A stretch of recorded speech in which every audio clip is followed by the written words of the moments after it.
लंका नगरी के राक्षस हनुमान जी की पूंछ पर कपड़ा लपेटते हैं और सभी हनुमान जी पर हंसते हैं, तालियां बजाते हैं और हनुमान जी का मजाक उड़ाते हैं। हनुमान जी इसी बीच अपनी पूंछ को लंबी कर देते हैं और रावण के राक्षस हनुमान जी की पूंछ पर आग लगा देते हैं।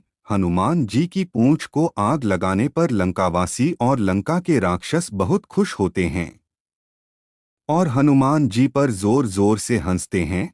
पूंछ में आग लगने के बाद हनुमान जी हवा में उड़ जाते हैं और एक एक करके रावण के लंका नगरी के महल मकान सभी को जला देते हैं। लंका वासियों में अफरातफरी मच जाती है, एक दूजे की तरफ भागते हैं, बचाओ बचाओ बोलते बोलते चिल्लाते हैं। हनुमान जी लंका नगरी पर उड़ते उड़ते सभी महलों को जला देते हैं। तभी रावण और मंदोदरी अपने महल से देखते हैं कि पूरी लंका नगरी जल जाती है और वे बहुत दुखी होते हैं। मंदोदरी रावण से बोलती है कि महाराज, जिसका एक छोटा सा दूत इतना शक्तिशाली है तो वह स्वयं कितने शक्तिशाली होंगे। महाराज, मैं आपसे फिर कहती हूँ कि सीता तुम्हारी इस लंका नगरी का सर्वनाश करने आई है। महाराज, उसे राम के पास वापस भेज दीजिए।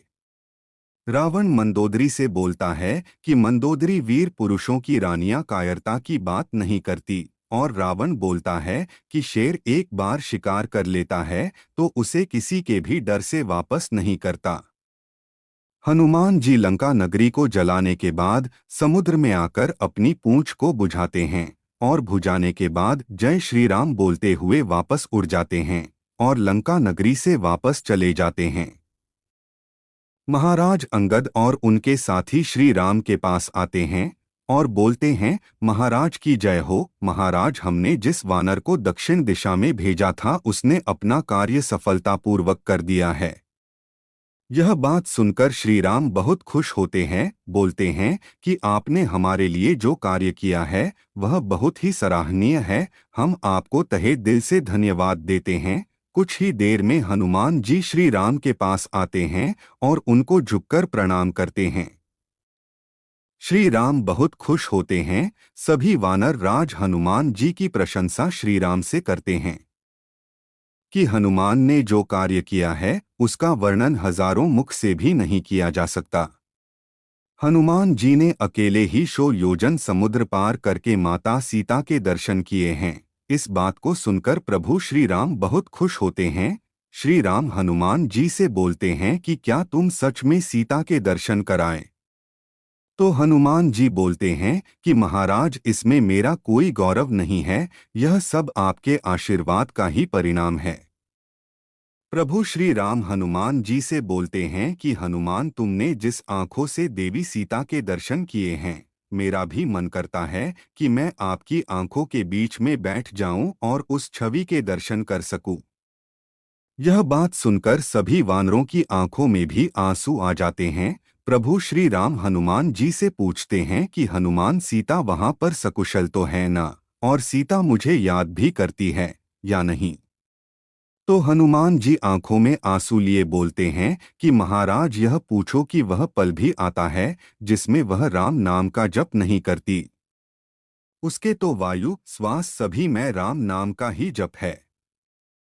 हनुमान जी की इन बातों को सुनकर प्रभु श्री राम अंदर से गदगद हो जाते हैं। हनुमान जी बोलते हैं कि प्रभु, माता सीता यह सोचकर परेशान हो रही थी कि राम को पता भी लगा है या नहीं कि सीता को कौन लेकर गया और कहाँ लेकर गया। माता ने तो अपने प्राण त्यागने का ही निश्चय कर लिया था। फिर मैंने माता को बहुत सांत्वना बंधाई है और उनको यह विश्वास दिलाया है कि प्रभु श्री राम जल्दी ही महाराज अंगद की सेना के साथ लंका पर जल्द ही चढ़ाई करेंगे और आपको यहाँ से ले चलेंगे।